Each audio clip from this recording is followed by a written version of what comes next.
And welcome back to Hannity. So last week, the country learned that Dr. Sebastian Gorka was no longer working for the White House. However, Dr. Gorka still vows to work as hard as he can to push through the president's agenda and to drain the D.C. swamp. Joining us now, the man himself, author of the best-selling book, Defeating Jihad, former deputy assistant to the president, Dr. Sebastian Gorka.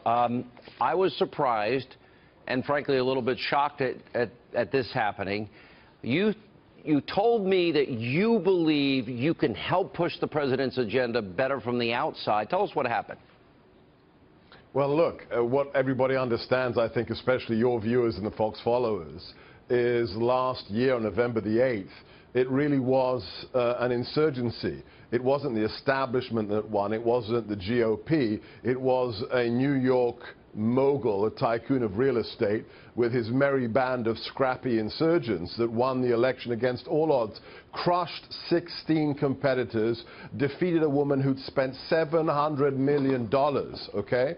So when the inauguration happens, this small band of merry men and a couple of women enter the White House, and it's a hostile takeover, Sean, a classic hostile takeover. Well, explain. Most people wouldn't understand this, Dr. Gorka. I mean, I actually looked at some of the remarks. You're talking about bureaucrats, policymakers, and we see Congress, Republicans that are weak and pathetic, spineless, visionless, and frankly, I don't even think they have an identity anymore.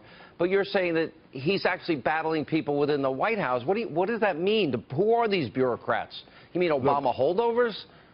It's not just Obama holdovers. I'm not going to fuel the palace intrigue because, you know, I was the brunt of that as well as everybody else on the side of the MAGA train for 8 months. But the fact is, one of your Fox colleagues summed it up very well. They were talking about my boss, Steve Bannon, leaving, and they said, whatever you think of Steve Bannon, he would not have been at home in a Clinton White House. Absolutely. We have people in the White House who not only would have been at home in a Clinton White House, they probably would have been cabinet members. That's the reality when a small band of people go against the swamp. I decided, after the Afghan speech by the president, the best thing I can do to support his agenda is to come out of government service and use all the tools available to a private citizen. And I assured the president on Saturday, after I resigned, that I am going. He asked me to support him, and I said, I'm going to support you 100% from the outside, because, Sean, it's about the long game.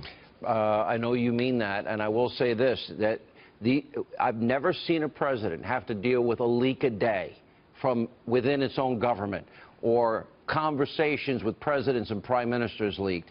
And if they don't stop that leaking, the unmasking, the surveillance, and all the shenanigans, Espionage Act violations, it's going to be problematic for the entire country.